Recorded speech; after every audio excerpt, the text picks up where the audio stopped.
High viewers. YS Vivekananda Reddy అతని యొక్క biopic అన్నట్టు వివేకం అని చెప్పేసి ఒక సినిమా వచ్చింది. ఇది థియేటర్లో రిలీజ్ చేయాలి. ఒక వెబ్సైట్ లాంటిది ఇచ్చేసి అందులో పెట్టారు.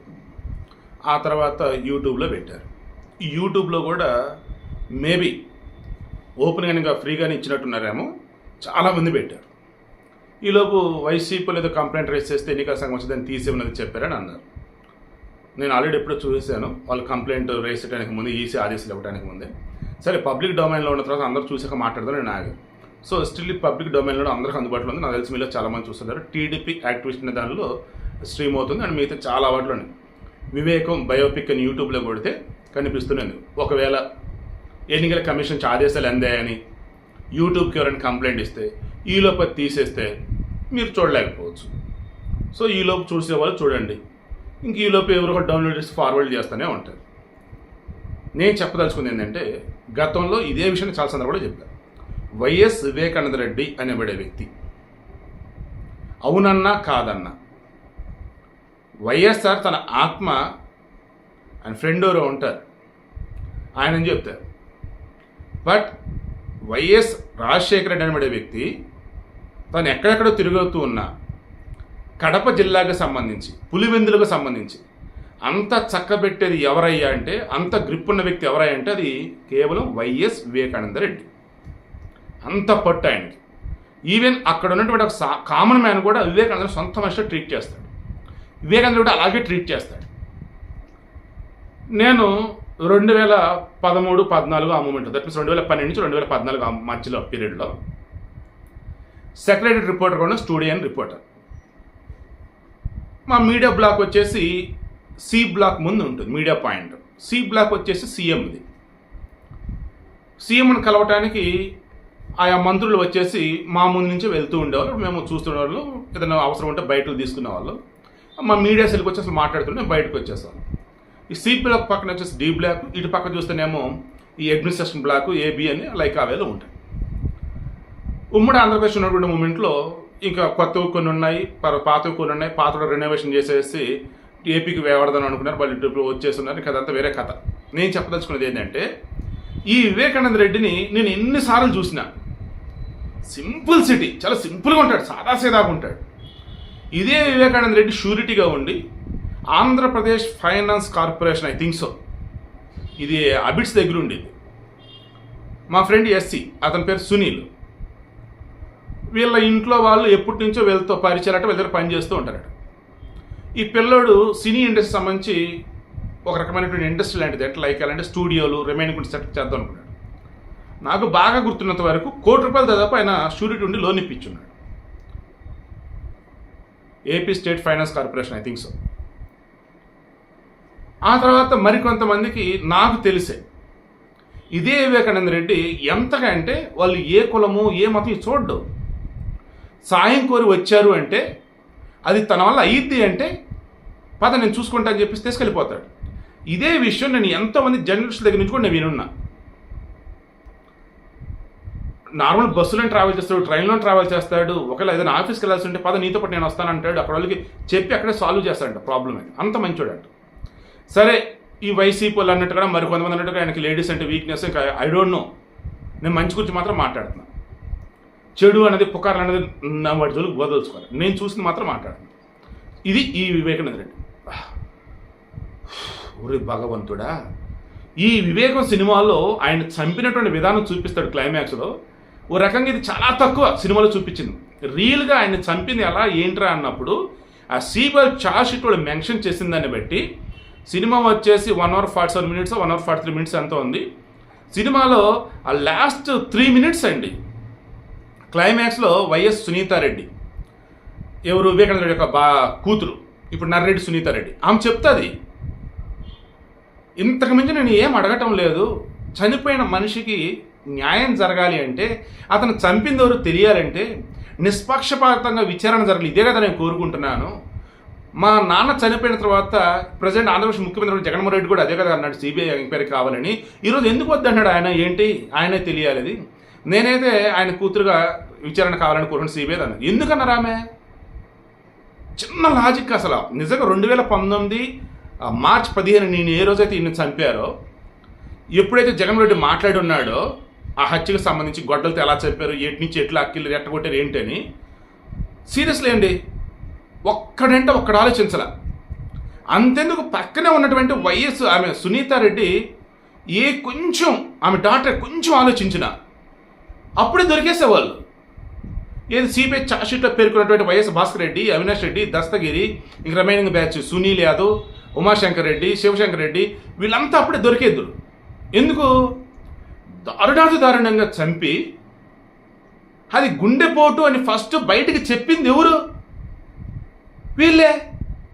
ఈ వైఎస్ అవినాష్ రెడ్డికి సంబంధించిన వాళ్ళు కావచ్చు, అక్కడ ఉన్న వాళ్ళు ఈ వైసీపీ వాళ్ళు. తర్వాత ఘోరంగా ఆ గొడ్డల కత్త ఏదో మనకు తెలీదు నరికారు. సిబిఐ ఇప్పుడు గొడ్డలు అన్నారు. సో గొడ్డలతో నరికితే ఒక మనిషిని సిబిఐ వాళ్ళు మొన్న చెప్పింది 2021-22లో చెప్పారు వాళ్ళు గొడ్డలతో అని. జగన్మోహన్ రెడ్డి 2019 మార్చి 15 రోజే చెప్పాడు గొడ్డలతో నరికారని, అది కూడా 5 కోట్లని, ఇంకా అక్కడ కొట్టారు ఇక్కడ కొట్టారని లైవ్లో చూసినట్టే చెప్పాడు ఆయన అయితే. మరి ఇప్పటికీ సిబిఐ మరి ఎందుకు జగన్మోహన్ రెడ్డిని విచారించట్లేదని నాకు తెలియటం. సునీతారెడ్డి క్లియర్గా చెప్పింది జగన్మోహన్ రెడ్డి కూడా విచారించాలి అని చెప్పింది. సరే, ఆ రోజు స్టార్టింగు ఆయన రక్తంలో పడి ఉన్నప్పుడు ఎవరు అది మొత్తం డ్రెస్సింగ్ చేసింది ఎవరు?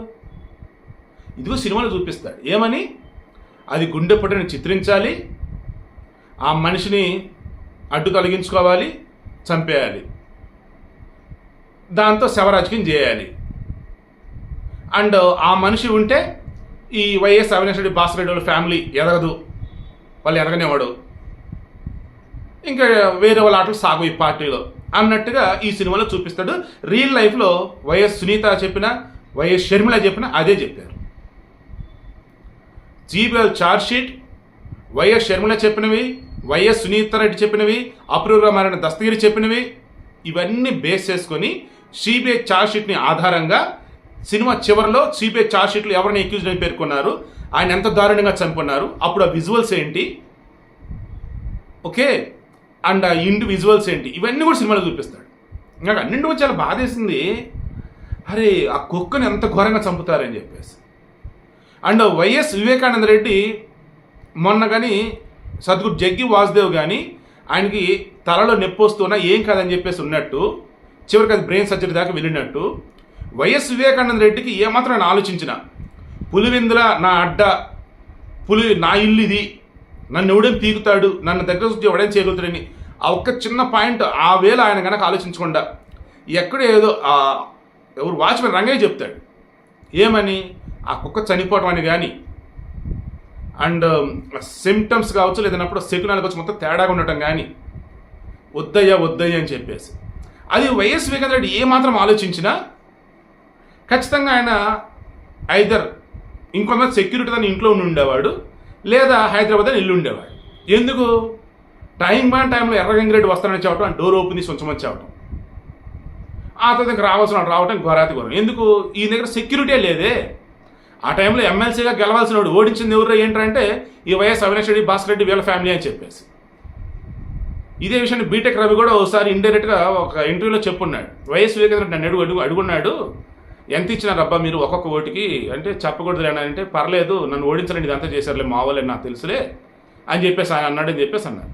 నేను మాట్లాడినప్పుడు ప్రతి మాట కూడా అన్నీ కూడా సిబిఐ ఎంక్వైరీలో ఉన్నవి, సిబిఐ ఛార్జ్షీట్లో ఉన్నవి, ఈ సినిమాలో చెప్పినవి, బయట రియల్గా మాట్లాడి. సో ఇప్పుడు ఓవరాల్ నేను చెప్తున్నా, గతంలో ఎన్నో సందర్భాల్లో మాట్లాడుకున్నాం, ఇప్పుడు కూడా ఇదే మాట్లాడుతూ ఉన్నా. ఈ సినిమా చూస్తే మాత్రం చూసిన వాళ్ళు ఖచ్చితంగా వైసీపీగా ఓటేరు. వైఎస్ఆర్ అభిమాని కనుక అయినట్టయితే ఈ సినిమా చూసినా చూడకపోయినా ఈసారి ఈ వైసీపీగా ఓటేరు. వైఎస్ వివేకానంద అంత ఘోరంగా చంపారు స్వామి, అది అందరికీ తెలిసిందే. సిబిఐ ఛార్జ్షీట్లు ఎవరి పేర్లు మెన్షన్ చేశారు ఏంట్రా అంటే వైఎస్ అవినాష్ రెడ్డి, వైఎస్ భాస్కర్ రెడ్డి. కడప నుంచి వైసీపీ ఎవరు పోటీ చేస్తున్నారంటే వైఎస్ అవినాష్ రెడ్డి. బాబాయ్ని చంపింది ఎవరు అంటే ఇదిగో పలానా దస్తగిరి అని మరి కొంతమంది దస్తగిరి అప్రూవ్గా మారాడు, మిగతా కొంతమంది చంపున్నారు. బట్ చంపించింది ఎవరురా అంటే ఇక్కడ అవినాష్ రెడ్డి, భాస్కర్ రెడ్డి వీళ్ళు కనిపిస్తూనే ఉన్నారు సిబిఐ ఛార్జ్షీట్ ప్రకారం. కానీ వాళ్ళనే గెలిపించమని జగన్ అడుగుతా ఉన్నాడు. ఇప్పుడు చెప్పండి, ఇంకా ఈ జగన్ని ఇంకా నమ్మేవాళ్ళు కానీ, ఈ వైసీపీని ఇంకా ఓట్లేసి గెలిపేద్దాం అనుకునేవాళ్ళు కానీ ఎవరు? నిజమైనటువంటి వైఎస్ఆర్ అభిమానం మాత్రం ఖచ్చితంగా ఈ వైసీపీకి అయితే ఈసారి ఓటు అయితే వేయడు. అందుకే జగన్మోహన్ రెడ్డి కదా ముందుగానే అర్థమైపోయి నెమ్మదిగా వైఎస్ఆర్ ఫోటో కూడా తీసేటట్టు నాకు అనిపిస్తూ ఉంది. సో ఫైనల్లీ నాకు ఇక్కడ అనిపిస్తుంది ఈ 5 సంవత్సరాల్లో నిజమైనటువంటి ఆ వైసీపీ ఎంపీ ఎవరు అన్నారు చూసారా, ఎర్రిపప్ప అని చెప్పేసి, ఆ ఎర్రిపప్పలు ఎవరు ఏంటంటే ఇన్నాళ్ళు జగన్ సపోర్ట్ చేస్తూ వైఎస్ వివేకానంద రెడ్డి టీడీపీలు ఏదో చేశారని ఇంకే ఆలోచిస్తున్నారు వాళ్ళు. అండ్ నిజమైనటువంటి అమాయకురాలు పాపం ఎవరైనా ఉన్నారంటే అది వైఎస్ సునీత. కొన్ని తెలిసి ఇంకొన్ని తెలిసి తెలియకుండా ఉండి ఏం చెప్పాలా ఏంటి అన్నట్టుగా ఉన్నటువంటి వాళ్ళు ఎవరైనా ఉన్నారంటే అది వైఎస్ విజయమ్మ, వైఎస్ షర్మిల. అన్నీ తెలిసి కూడా నాకేం తెలియదు, అన్నీ ఆ పైవాడికి తెలుసు, మా చనిపోయిన మా బాబాయ్ తెలుసు అంటారు చెప్తూ జనాల్ని ఇంకా అమాయకంగా ఎవరైనా మారుస్తున్నారు చెప్తున్నారంటే అది ఎవరో ఏంటో ఇక మీరే ఆలోచించుకోండి. బట్ చెప్తున్నా, ఈ సినిమా చూస్తే మాత్రం వైఎస్ వివేకానంద రెడ్డి ఎంత మంచివాడో మీకే తెలుసు. నేను మళ్ళీ చెప్తున్నా, స్టార్టింగ్ కూడా అదే చెప్పా, నాకు తెలిసినందుకు వైఎస్ వివేకానంద రెడ్డి చాలా మంచివాడు. సరే ఫ్యాక్షన్ రాజకీయాలు, సెటిల్మెంట్లు ఇవన్నీ ఉంటూనే ఉంటాయి. మనిషి దగ్గరికి సాయం అని కనుక వచ్చారు అంటే ఎవరన్నా సాయం చేస్తాడు, మాట ఇచ్చాడంటే నెరవేరుస్తాడు. వైఎస్ రాజశేఖర్ కూడా అదే టైపు. ఆయన ఫ్యాక్షన్ రాజకీయాలు కావచ్చు, ప్రతిపక్షాలని తొక్కటం కావచ్చు, ఇంకెన్నైనా చేయని ఆ మనిషి కూడా మాట ఇచ్చాడంటే మాత్రం కొంచెం లేట్ అయినా నెరవేర్చుకుంటాడు. అండ్ సాయం కోరి కనుక వచ్చారంటే పగోడైనా సరే సాయం చేస్తాడు. ఆ వైఎస్ రాజశేఖర రెడ్డి కానీ వైఎస్ వివేకానంద రెడ్డి కానీ వీళ్ళిద్దరు లక్షణాలు అయితే ఆ తర్వాత ఉన్నటువంటి వైఎస్ జగన్ కావచ్చు, షర్మిల కావచ్చు, వీళ్ళకి కానీ ఆ ఫ్యామిలీలో ఇంకెవరికి కూడా రాలేదని నాకైతే అనిపిస్తా.